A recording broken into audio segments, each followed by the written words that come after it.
In 1984, General Motors took America's most beloved sports car and bolted on one of the weakest, most embarrassing engines it had ever seen. And then they had the audacity to call it the future. This is the story of the Crossfire injection, the technology GM bragged about in every brochure, every showroom, every television commercial. The system that was supposed to announce the Corvette's glorious comeback, and the reason some of the engineers who built it could barely look at it by the time it hit dealerships. What you're about to hear is the full story, where this engine really came from, why it failed so publicly, how General Motors quietly buried it and hoped America would forget, and why, decades later, the very car they were ashamed of is now one of the most hunted collector vehicles in the country. Stay with me, because the ending is not what you expect. To understand what went wrong in 1984, you have to go back about 10 years earlier, because the Corvette didn't arrive at this moment by accident. It was pushed here by politics, by oil, and by a decade of slow, painful humiliation. The 1960s had been everything. Big block engines, tire smoke rolling off the line at every stoplight. The Corvette sitting at the absolute top of the American performance food chain. If you were a kid growing up in that era, the Corvette wasn't just a car, it was a symbol. It meant something specific about who we were as a country: bold, fast, unapologetic, and completely unwilling to slow down for anyone. Then came 1973. The oil embargo hit like a freight train. Fuel prices exploded overnight. The government started tightening emission standards so aggressively that engineers were spending more time figuring out how to strangle engines than how to feed them. And insurance companies, already nervous about the muscle car generation, started pricing performance vehicles like they were road hazards. By the late 1970s, the Corvette was producing somewhere around 165 horsepower. 165. In a car that had once pushed past 435 in its greatest moments. It wasn't just a number, it was a symbol of everything the performance era had lost. Chevrolet knew they had a serious problem, not just a sales problem, a soul problem, and they knew the only way out was a complete reinvention.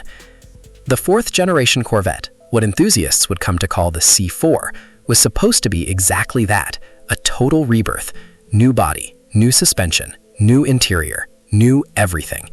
And at the absolute center of that rebirth was a promise. This Corvette would have genuine, modern, computer-controlled fuel injection.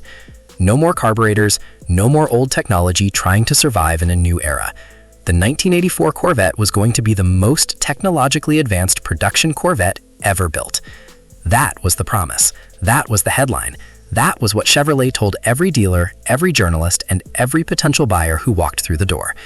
And to prove they were serious, General Motors took an extraordinary step. They canceled the 1983 model year entirely. Every Corvette built for 1983, approximately 43 vehicles, was sent to a crusher, destroyed, gone, because General Motors refused to release a car that wasn't ready. The pressure to get the C4 right was that enormous. When the 1984 Corvette finally arrived in showrooms, the marketing was everywhere. Magazines, television, dealer posters, all of it pointing to that fuel injection system sitting under the hood like a crown jewel, the Crossfire injection. Twin throttle bodies, computer-controlled fuel management, modern, sophisticated, American engineering at its finest. Except for one problem. It wasn't really what they said it was. Here is what Crossfire injection actually was, and this is the part that still makes hardcore Corvette people shake their heads.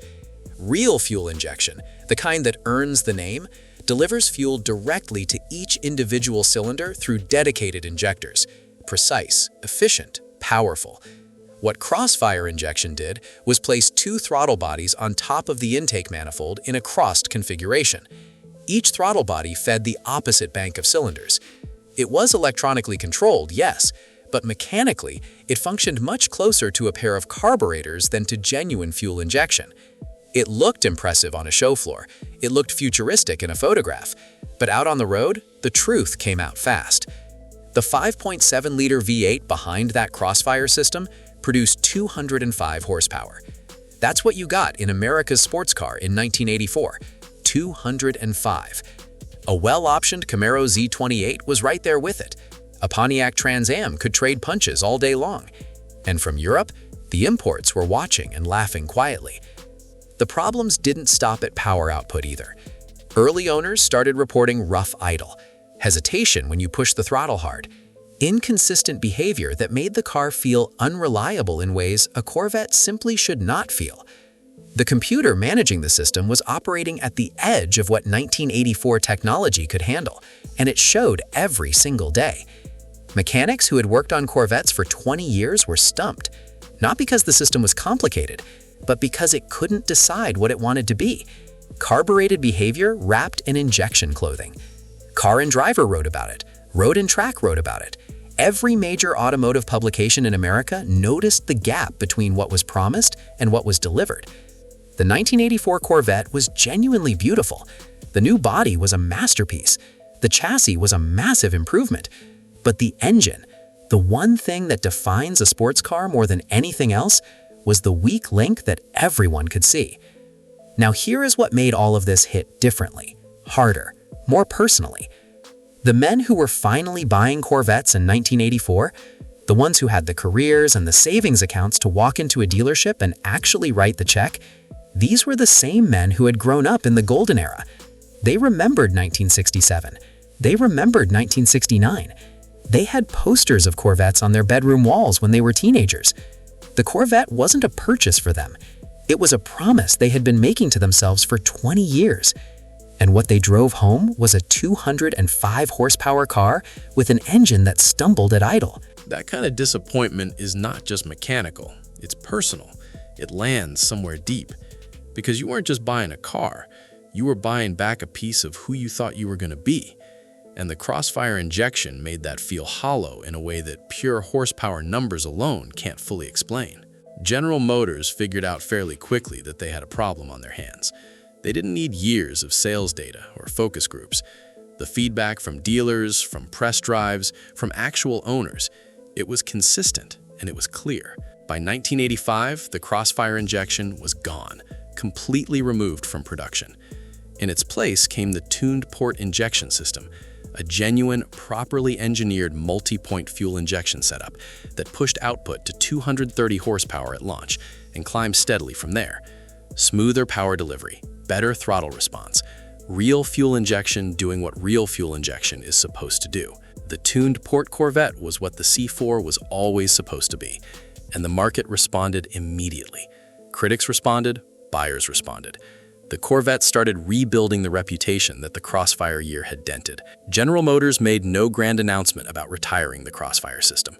No press release, no acknowledgement of the stumble. They simply moved forward, the way large companies always do, quietly, efficiently, and without looking back. The 1984 model year became something nobody at GM wanted to talk about. An awkward first chapter in a story that would eventually have a very good ending. But here is where history gets interesting. That 1984 Corvette, the one with the weak engine, the one that embarrassed the brand, the one GM hoped collectors would overlook, is now one of the most desirable C4s on the market. And the reason is simple. It only existed for 1 year. Because every genuine 1983 Corvette was destroyed, the 1984 is, by default, the first-year C4. And first-year anything in the collector car world carries a premium that logic sometimes can't fully explain. Add to that the fact that the Crossfire injection system exists on exactly one model year of this generation. One. And suddenly, that engine that embarrassed everyone becomes a rare, documented, historically significant piece of American automotive engineering. Clean, low-mileage 1984 Corvettes with original matching numbers are drawing real money at auction. Documented survivors with original Crossfire intake systems intact are what serious collectors are hunting. Prices on strong examples have pushed past $30,000 and continue to climb as the C4 generation finds its collector moment. And that moment is very much here. The car that nobody wanted to own in 1985 is the car that enthusiasts are fighting over in auction lanes today. That's how collector car history always works. The outlier becomes the icon. Now here is the part of the story that almost nobody tells, the part that completely reframes everything you just heard. The Crossfire injection system was a failure. That part is true and documented. But the engineers who built it, who struggled with it, who figured out in real time exactly why it didn't work, they took every single one of those lessons forward. The problems they identified with crossfire injection became the blueprint for what not to do when they developed the tuned port injection system. And the lessons from tuned port fed directly into the LT1, and the LT1 fed into the LS1, and the LS1 became the foundation of one of the greatest engine families in American automotive history, a lineage that still runs through every Corvette rolling out of Bowling Green, Kentucky today. The C8 you see on the road right now, the Z06 with its flat plane crank screaming past 8,000 RPM, the E-Ray hybrid, all of it traces a direct engineering line back through decades of development that started, in part, with the lessons learned from a stumbling, hesitating, over-promised throttle body system in 1984. The failure wasn't just a failure, it was the foundation. General Motors learned more from what went wrong with crossfire injection than they ever could have learned from a system that simply worked on the first attempt. The car that almost broke the Corvette name is one of the reasons the Corvette name is still standing and still accelerating today. The 1984 Corvette crossfire injection is proof that the most important cars in history are not always the fastest ones. Sometimes the car that matters most is the one that had everything to prove, stumbled in front of the entire country, and forced an entire engineering culture to do better.